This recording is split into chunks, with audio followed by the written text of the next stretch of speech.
there folks, Nick here, welcome back to the Golf Club 2019 and another Reddit story time. In this episode we're going to be looking at petty revenge again because, you know, I kind of like the petty revenge and none of you guys seem to tell me what you'd rather me put on. So I'm going to keep doing what I like unless you tell me that you want me to play, I don't know, pro revenge, nuclear revenge, supernova revenge, maybe some entitled parents. You let me know down in the comments and I will do my best. This first story is submitted by Reddit user tturner4200 and is titled, "Neighbour Won't Clean Dog Poop Off the Sidewalk. Got a taste of his own medicine." So to clarify, me is me. SN is shitty neighbour. I've been living in this neighbourhood for a couple of years now. My neighbour recently got a dog, a young black lab, and decided to start taking him on walks. How lovely. You can probably tell what's coming next. For some context, I have a dog, a mutt to be exact. He's a very good dog and wouldn't hurt a fly. I frequently take him on walks and clean up after him every time. That's one thing that I can't say about my dog. I have a dog, he's a Cavalier King Charles Spaniel, his name is Logan, he's beautiful, but he will literally hurt a fly. He'll catch him out of the air.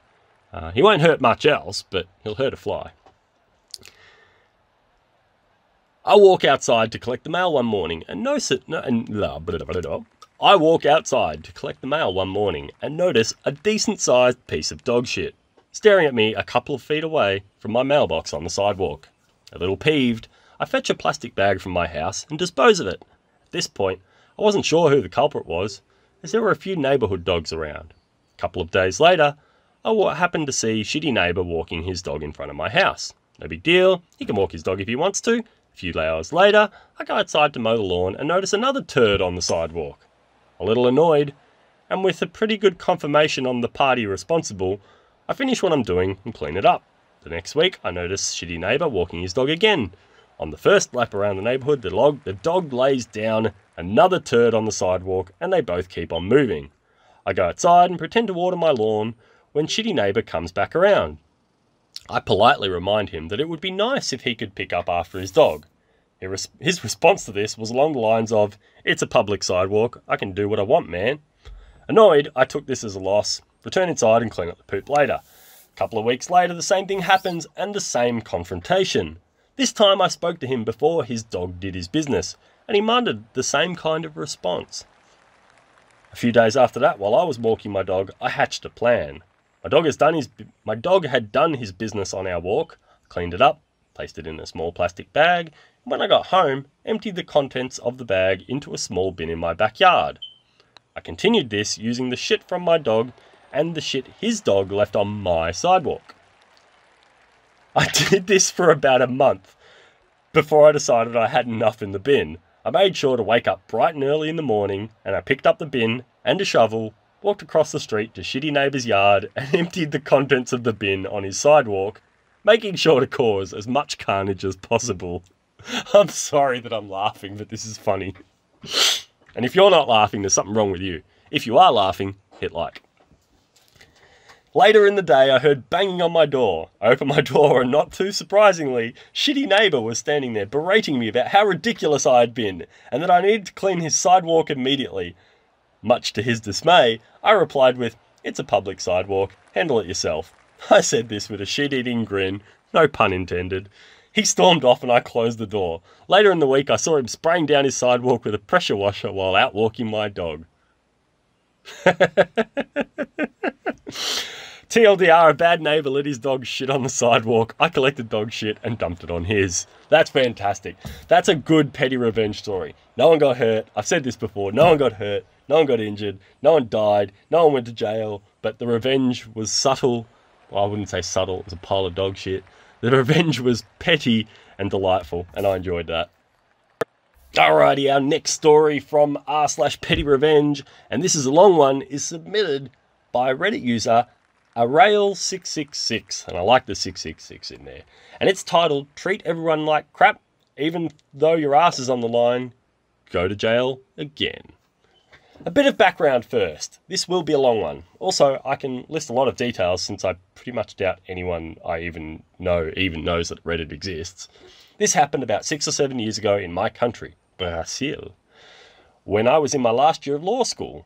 College life here in Brazil probably works a lot different than in other countries. So this is how it usually goes for law students. You get to do internships pretty much from the very start of your college life, in fact. It is expected of you that you work in courts, law firms, government agencies, and pretty much anywhere that you can get even a tiny bit of experience. Sometimes you even get paid. Sounds like a good deal. I was working in a criminal court, and I had a decent job too, alongside a judge, more on her later, and also doing hearings, aka typing everything that was said during the hearing. So I guess they were working as a stenographer, is that what they call them?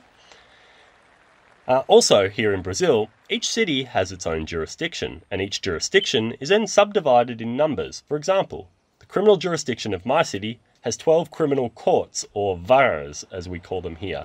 I apologise about my rolling of the R. It happens whenever I speak any foreign language. So I'll try that again. Varas. Each number has its own judge, judiciary employees, and interns. I worked with the judge of the 9th court, and this court handled exclusively people who'd been tried, found guilty, served some jail time, and were on some type of probation. Here in Brazil, we don't have probation officers. When you're released from prison, it is your obligation to come back every month to the court's registry office to provide information about yourself, where you're currently living, where you're working, where you're studying, etc. If you miss a single one of these appearances, you can be sent back to jail, which happens a lot. I would imagine a lot of people would miss these. Most of the judge's job is listening to the excuses people come up with when they don't show up. We'll call those justification hearings, and this particular judge is famous for being tough but fair, and sometimes even helping people a little bit if they show that they are genuinely sorry. One little detail, the judge is small, and I mean very small. Without heels, she's probably 150 centimetres, or 4'9" for the Americans out there.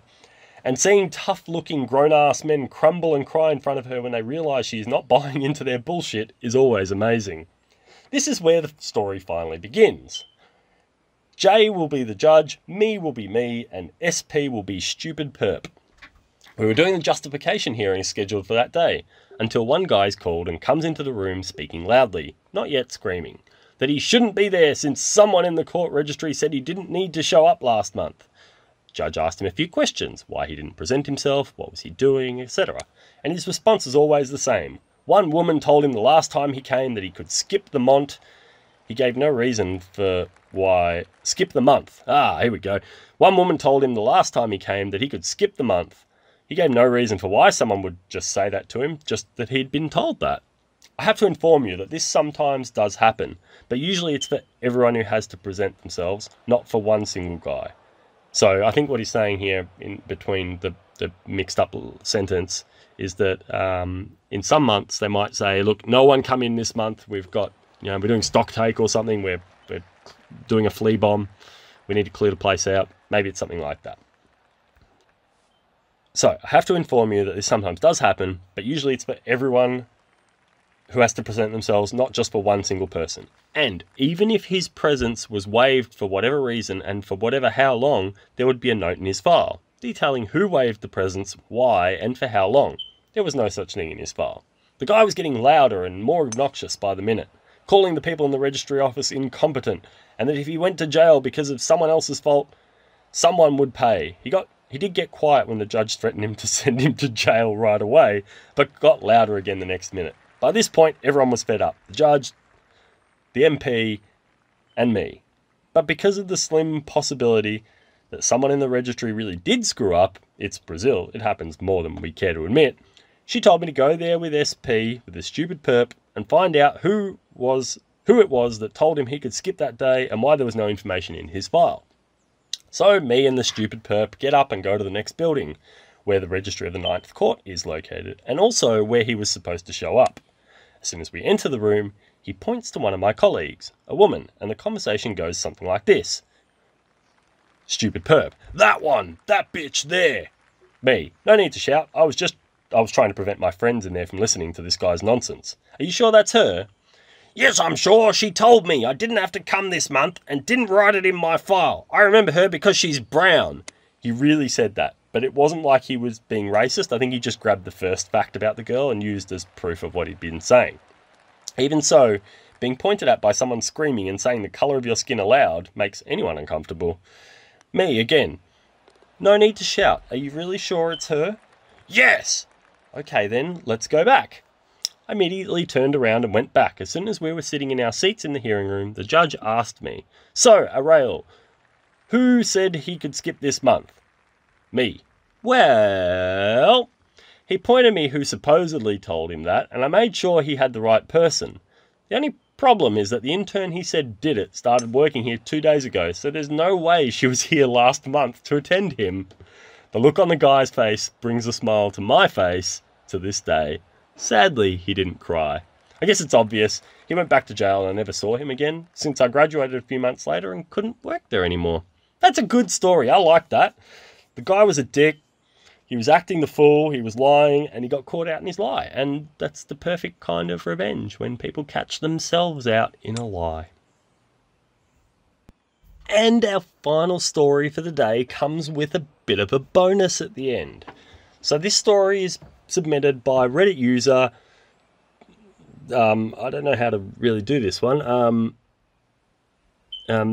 What is that thing called? It's called, well, minus symbol, underscore, UWU, underscore, minus symbol, 2. That's the name of this Reddit user. I'm just going to call him Ubu.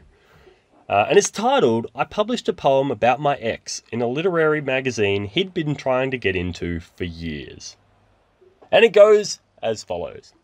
We were both in high school, and at the end of the relationship, he told me he was just in it for the sex, that he really didn't mean any of it, and that I obviously just wanted him because I was horny. He then went and had a hot and heavy makeout sesh with my best friend and came back and told me I was a bad kisser compared to her. Yeah, he was a jerk. The Reddit user Yuwu has actually used the word jerk here. I know that a lot of the people who will read these stories online, which okay, some of them are really good, will change words to things like jerk. Not me, not here. It says jerk, but I think something starting with C would be more appropriate for this guy. Asshole at the very least. Well, flashback to a few months prior. I was angry at him because he was being really hot and cold, so I wrote an angry poem about him. The magazine he'd been trying to get into had a website and would publish poems based off of popularity on the website. He'd gotten me to join a few months prior, and I'd only had a few poems up. I decided against posting it then because it would be too mean. Well, after he pulled that shit, I decided I wanted a little revenge. So I posted the poem, and suddenly it was getting a lot of popularity, and I get a notification from the magazine saying they want to publish it. So what was the first thing I did? Messaged him that I got published in the magazine. He got excited and congratulated me until he read the poem. Several million people have read the poem in the magazine, and to this day, he still hasn't gotten published. So, Reddit user UWU, that's a tough one to say quickly, UWU, has actually put a link to the poem, and it's not terrible. So, it's titled, "He Was a Poet." He was a poet, and how should I have known that when our eyes would meet, 1,000 words would reach my mind, 1,000,000 steady sonnets humming sweet melodies of eloquence, billions of love letters that would make our love for touching paper to pen to paper bind, or trillions of fights of wit to confuse our little common sense. But he was a poet. And how could I have known that the eyes that met mine have met 1,000 other women, 1,000,000 little songs written for those who never really mattered, billions of love letters stained with lust of crimson, or trillions of sharp-tongued words that left me absolutely shattered. Oh, but shouldn't I have known what he was like? For I was a poet too. Good poem. I like that. Good bit of petty revenge. I wouldn't even call it petty well, no, it is petty revenge because you've stolen something that he wanted so dearly, and it's just delightful. I think it's fantastic that you've managed to do that. So good work, UWU. It's a fantastic poem. Congratulations for getting published. If you ever see this video, it's unlikely, but you never know. It was a fantastic poem. I enjoyed it very much, and I hope you're doing much better now.